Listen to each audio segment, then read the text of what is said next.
सृष्टीने पदवी पूर्ण करून ग्राफिक्स डिझायनिंगचा प्रोजेक्ट हाती घेतला होता। त्या दिवशी ती शनिवार पेठेत गेली आणि भटक्या कुत्र्यानं तिच्या पायाचा चावा घेतला। रात्री आम्ही खासगी रुग्णालयातून व्हेंटिलेटर लावूनच सृष्टीला CPR मध्ये दाखल केलं। तिथून पुढचे 4-5 तास झाले आणि तिचा मृत्यू झाला।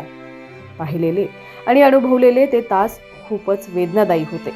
मरणाच्या खोलीत तिला बंद केल्यासारखं वाटत होतं, मात्र तिथं त्या उपचार पद्धतीला पर्याय नव्हता। CPR मधील कैद्याच्या वॉर्डच्या खाली असलेल्या खोलीत तिचा जीव गेला। मृतदेह घरी न आणता थेट स्मशानभूमीत न्यावा लागला। या कुत्र्यांचा काहीतरी बंदोबस्त करावा लागेल अशी तीव्र भावना सृष्टीचे नातेवाईक मित्रमंडळींकडून व्यक्त केली जाते।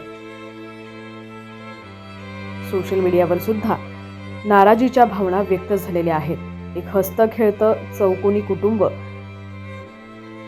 नागाळा पार्क परिसरात राहत होतं। 2 मुली, वडील कॉन्ट्रॅक्टर, आई गृहिणी, सर्व काही आनंदी चाललं होतं।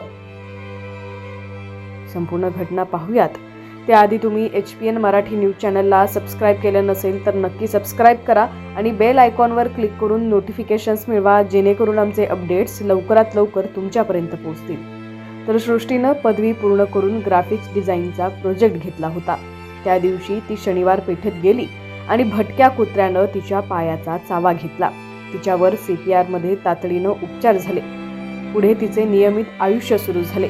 ती वेळेवर रेबीज प्रतिबंधक लस सुद्धा घेत होती, मात्र शनिवारी ताप आला, पाय लुळे पडले आणि तिला रुग्णालयात दाखल करावं लागलं। पाहता पाहता तिला व्हेंटिलेटरवर ठेवावं लागलं आणि रेबीज निष्पन्न होताच तिला CPR मध्ये हलवावं लागलं। नातेवाईकांकडून CPR मध्ये सायंकाळी 7:30च्या सुमारास चौकशी सुरू झाली।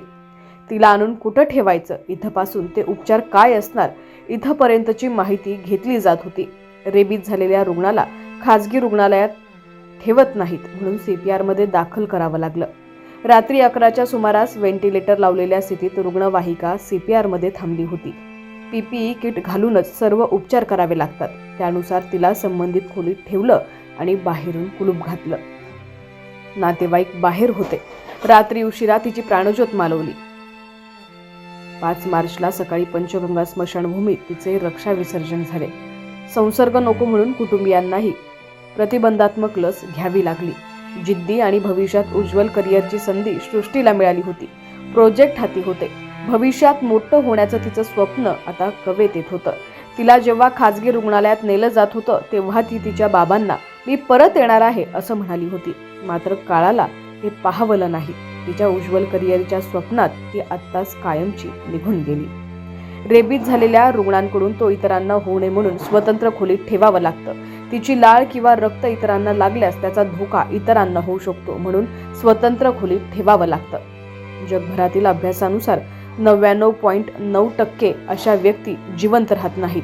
त्यामुळे पाळीव कुत्रा असणाऱ्यांनी स्वतःला आणि त्यालाही लसीकरण करावं।